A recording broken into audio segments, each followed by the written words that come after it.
మత్తయి సువార్త 22వ అధ్యాయం. పెండ్లి పిలుపు.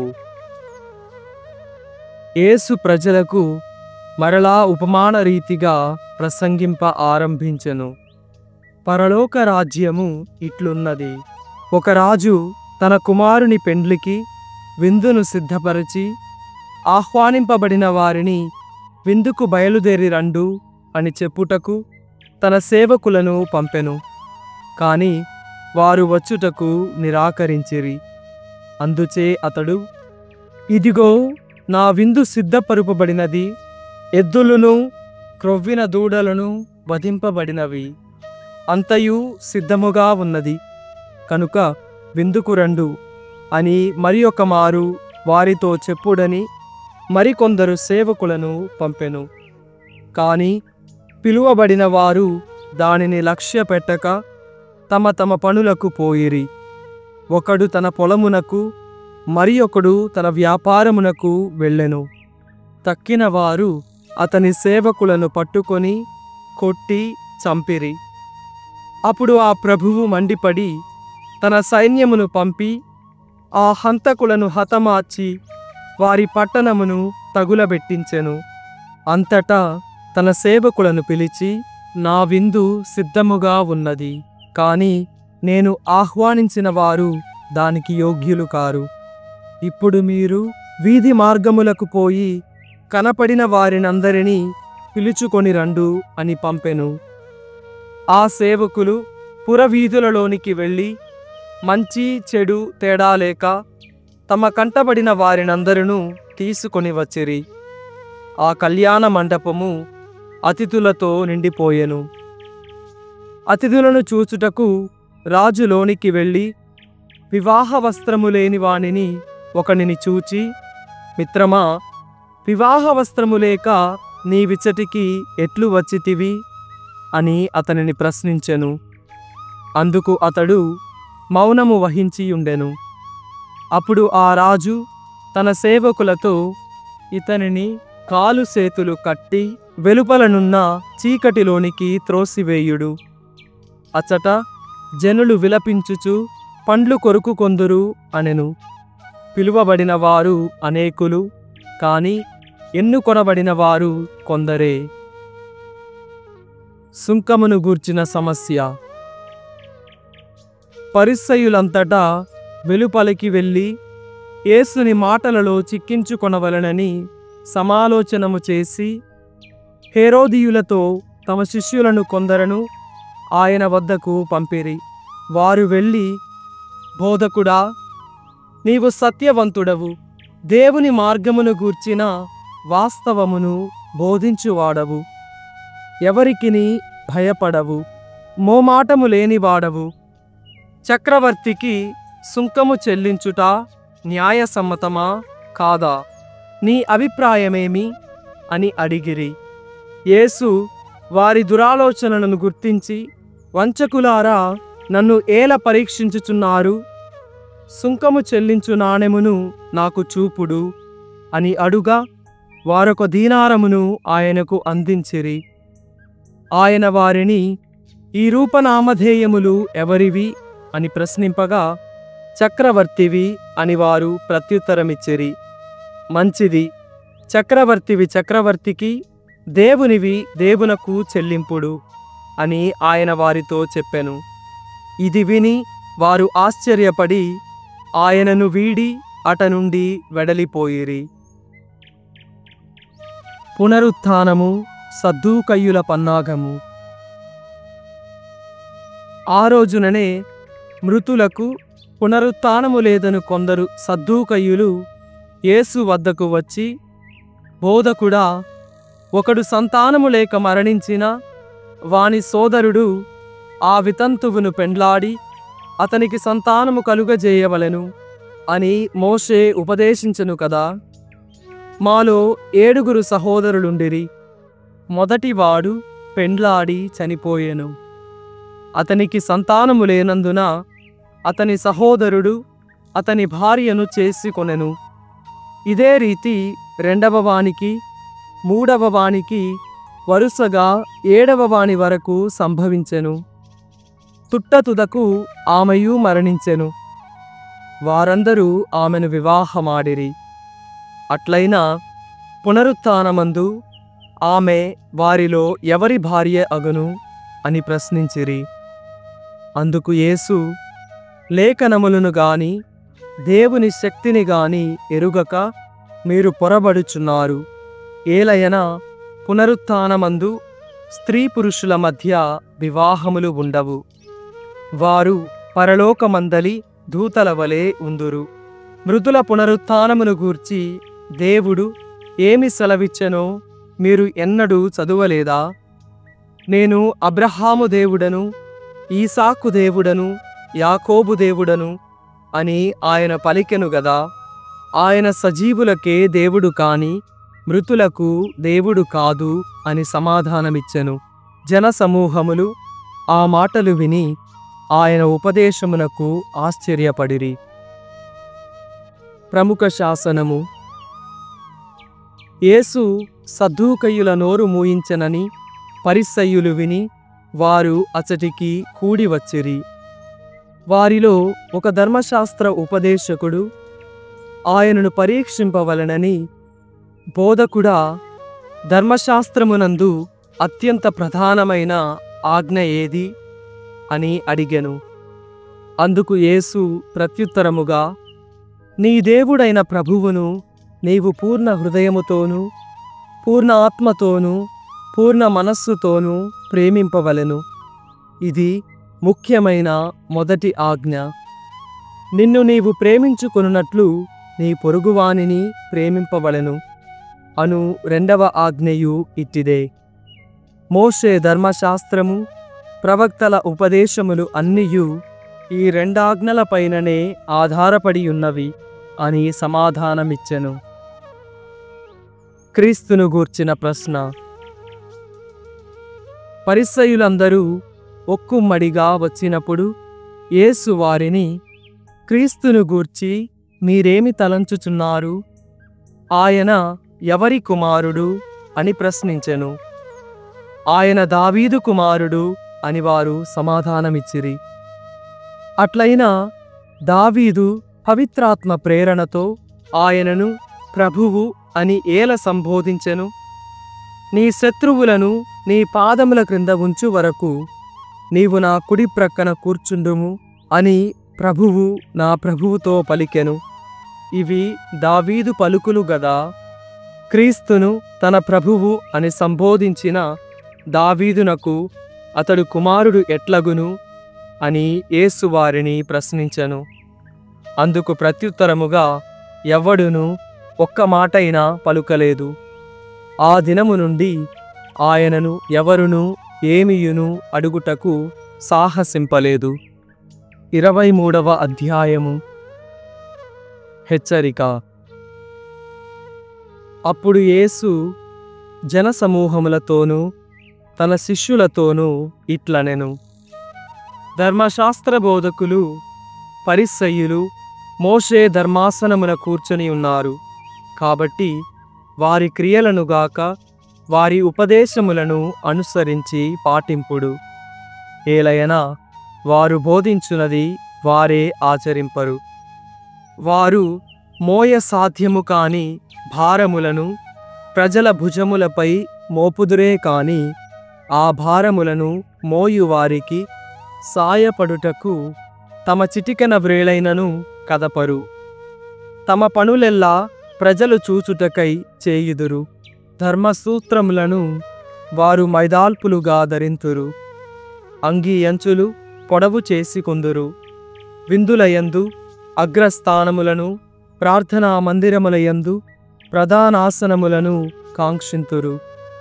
అంగడి వీధులలో వందనములను అందుకొనుటకు, బోధకుడా అని పిలిపించుకొనుటకు వారు తహతహలాడుదురు. మీరు బోధకులు అని పిలిపించుకొనవలదు. ఏలయనా మీకు బోధకుడు ఒక్కడే, మీరందరూ సోదరులు. ఈ లోకమున మీరు ఎవ్వరిని గాని తండ్రి అని సంబోధింపవలదు. మీ తండ్రి ఒక్కడే, ఆయన పరలోకమందున్నాడు. మీరు గురువులు అని పిలిపించుకొనవలదు. ఏలయనా క్రీస్తు ఒక్కడే మీ గురువు. మీ అందరిలో గొప్పవాడు మీకు సేవకుడై యుండవలయును. తనను తాను హెచ్చించుకొనువాడు తగ్గింపబడును, తనను తాను తగ్గించుకొనువాడు హెచ్చింపబడును. యేసు ధర్మశాస్త్ర బోధకులను పరిసయ్యులను గద్దించుట. వంచకులైన ధర్మశాస్త్ర బోధకులారా, పరిసయ్యులారా, మీరు మనుష్యుల ఎదుట పరలోక ద్వారమును మూసివేయుచున్నారు.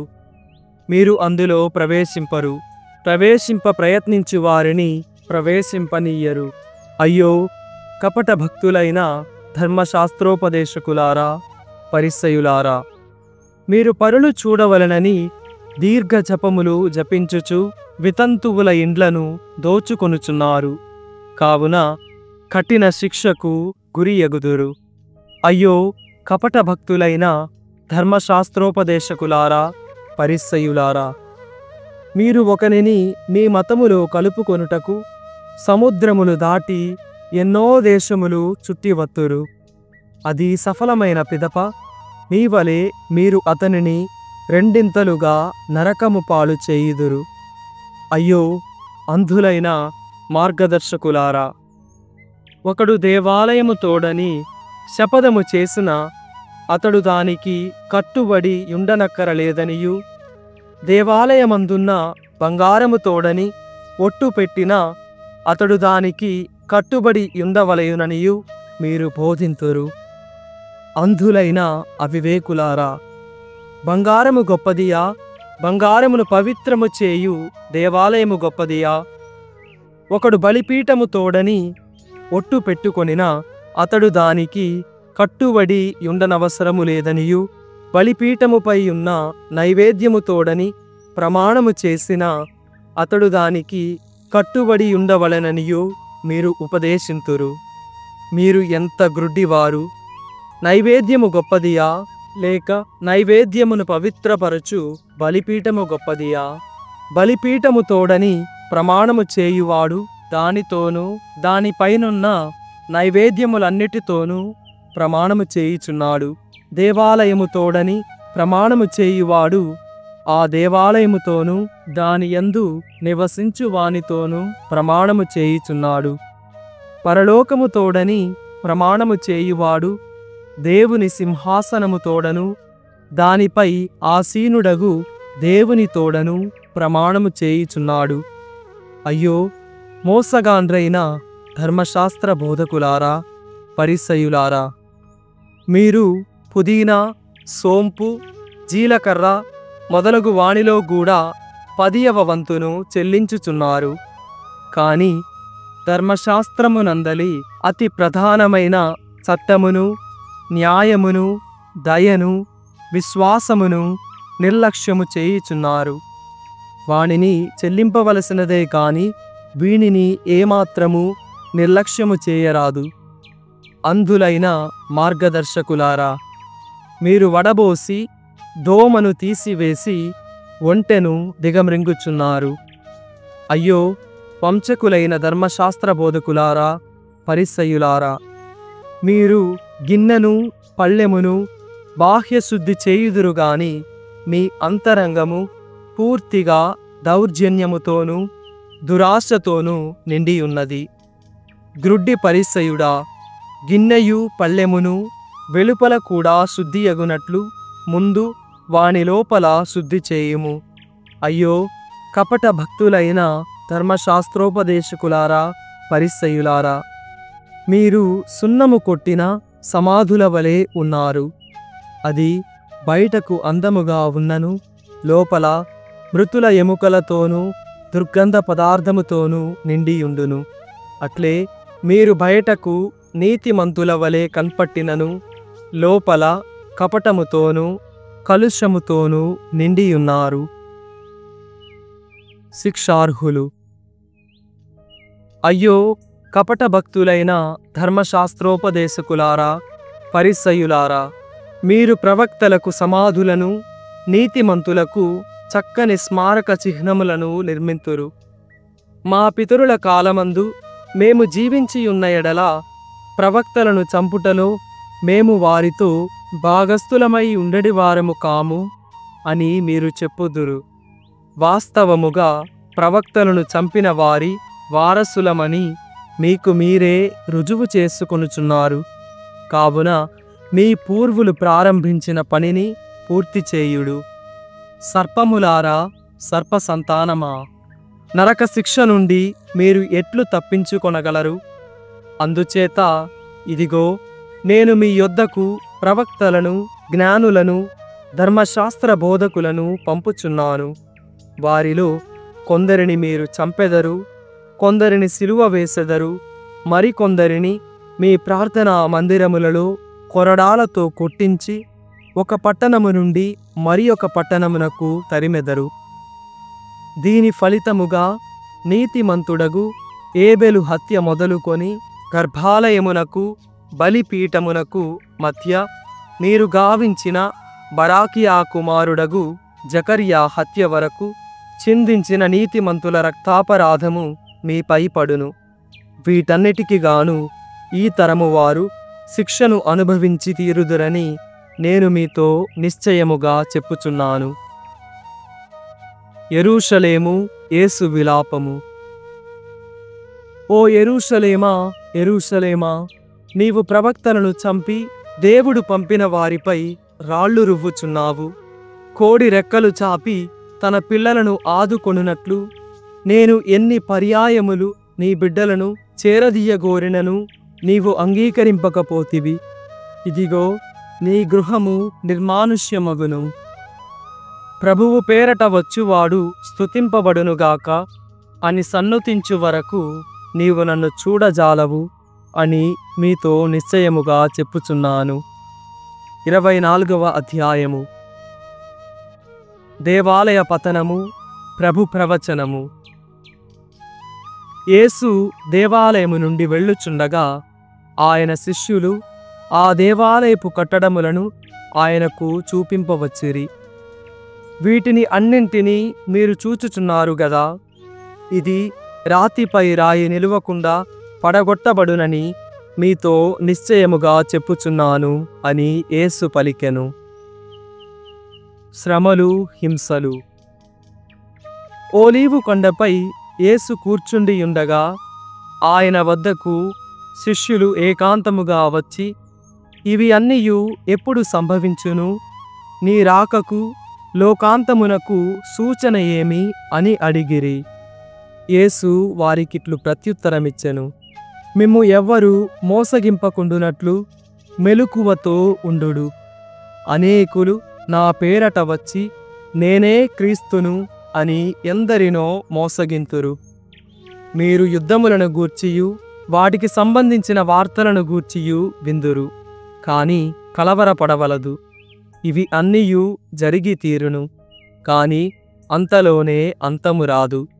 ఒక జాతి మరి ఒక జాతిపై, ఒక రాజ్యము మరి ఒక రాజ్యముపై దాడి చేయును. అనేక ప్రదేశములందు కరువులు, భూకంపములు వచ్చును. ఇవి అన్నియు ప్రసవ వేదన ప్రారంభ సూచనలు. అప్పుడు జనులు మేము శ్రమల పాలు చేసి చంపుదురు. నా నిమిత్తము అందరూ మేము ద్వేషింతురు. ఆ రోజులలో అనేకులు పతనమగుదురు, ఒకరినొకరు మోసగించుకొందురు, ద్వేషించుకొందురు. కపట ప్రవక్తలు అనేకులు బయలుదేరి ఎందరినో మోసగింతురు. దుష్టత్వము ఇంతగా విస్తరిల్లుటచే అనేకుల ప్రేమ చల్లారును. కట్టకడ నిలకడగా ఉన్నవాడే రక్షణ పొందగలడు. రాజ్యమును గూర్చిన ఈ సువార్త సర్వజాతులకు సాక్ష్యముగా ప్రపంచమంతటా ప్రబోధింపబడును. అప్పుడు అంతము వచ్చును. మహోపద్రవము. ప్రవక్తయగు దానియేలు వచించిన భయంకర వినాశనమును పరిశుద్ధ స్థలమందు నిలిచియుండుట మీరు చూచెదరు. అప్పుడు యూదయ సీమలో ఉన్నవారు పర్వతములకు పారిపోవలయును. మిద్దెపై నున్నవారు తమ సామగ్రిని తీసుకొనుటకు క్రిందకు దిగి రాకూడదు. పొలములో పనిచేయువాడు తన పై వస్త్రమును తీసుకొనుటకు వెనుకకు మరలిపోరాదు. గర్భిణులకు బాలెంతలకు ఆ రోజులలో ఎంత బాధ! మీ పలాయనము శీతకాలమునందైనను విశ్రాంతి దినమునందైనను కాకుండునట్లు ప్రార్థింపుడు. ప్రపంచ ప్రారంభము నుండి ఇప్పటి వరకు లేనట్టియు ఇక ముందెన్నడూ రానట్టియు మహోపద్రవము అప్పుడు సంభవించును. దేవుడు ఆ దినముల సంఖ్యను తగ్గింపకున్నచో ఎవడునూ జీవింపడు. కాని ఎన్నుకొనబడిన వారి నిమిత్తము అవి తగ్గింపబడును. అప్పుడు మీలో ఎవడైనను ఇదిగో క్రీస్తు ఇక్కడ ఉన్నాడు లేక అక్కడ ఉన్నాడు అని చెప్పినను మీరు నమ్మవద్దు. కపట క్రీస్తులు కపట ప్రవక్తలు బయలుదేరి సాధ్యమైన ఎడల దేవుడు ఎన్నుకొనిన వారిని సైతము మోసగించుటకు గొప్ప మహత్కార్యములను వింతలను చేయుదురు. ఇదిగో నేను ముందుగానే మీకు తెలియజేసితిని. అతడు ఎడారి యందు ఉన్నాడని చెప్పినను మీరు పోవలదు. రహస్య స్థలమందున్నాడని చెప్పినను మీరు నమ్మవలదు. ఏలయనా మనుష్య కుమారుని రాకడ తూర్పు నుండి పడమటి వరకు మెరుపు మెరిసినట్లుండును. కళేబరము ఎచట ఉండునో అచటికి రాబందులు చేరును. పునరాగమనము. ఆ రోజుల మహావిపత్తు గడిచిన వెంటనే సూర్యుడు అంధకారబంధురుడగును, చంద్రుడు కాంతిహీనుడగును, అంతరిక్షము నుండి నక్షత్రములు రాలును, అంతరిక్ష శక్తులు కంపించును. అప్పుడు ఆకాశమందు మనుష్య కుమారుని చిహ్నము కనిపించును. భూమి అందరి సర్వజాతుల వారు ప్రలాపింతురు. మనుష్య కుమారుడు శక్తితోనూ మహామహిమతోనూ అంతరిక్షమున మేఘారూఢుడై వచ్చుట వారు చూతురు. ఆయన తన దూతలను పెద్ద బూరధ్వనితో పంపును. వారు ఆయన ఎన్నుకొన్న వారిని నలుదెసల నుండి ప్రోగు చేయుదురు. అంజూరపు చెట్టు ఉపమానము. అంజూరపు చెట్టు నుండి ఈ గుణపాఠము నేర్చుకొనుడు.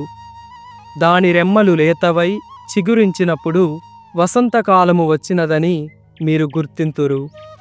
ఇట్లే వీనిని అన్నింటినీ మీరు చూచునప్పుడు ఆయన సమీపముననే ద్వారము వద్ద ఉన్నాడని గ్రహింపుడు.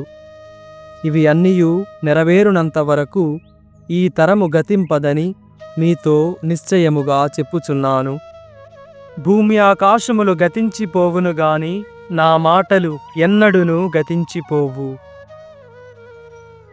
అనూహ్యమైన గడియ.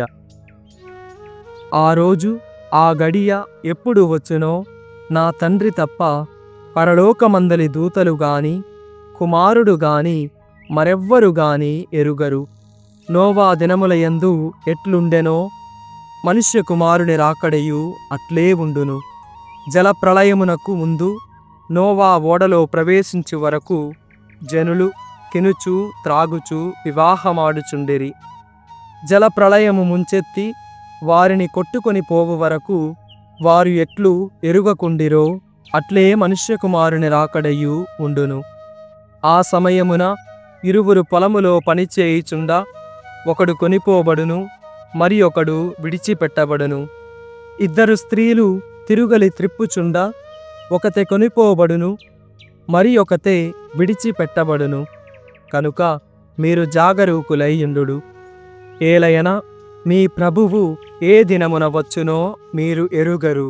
దొంగ ఏ గడియలో వచ్చునో ఇంటి యజమానునికి తెలిసిన ఎడల అతడు మేల్కొనియుండి తన ఇంటికి కన్నము వేయనీయడు.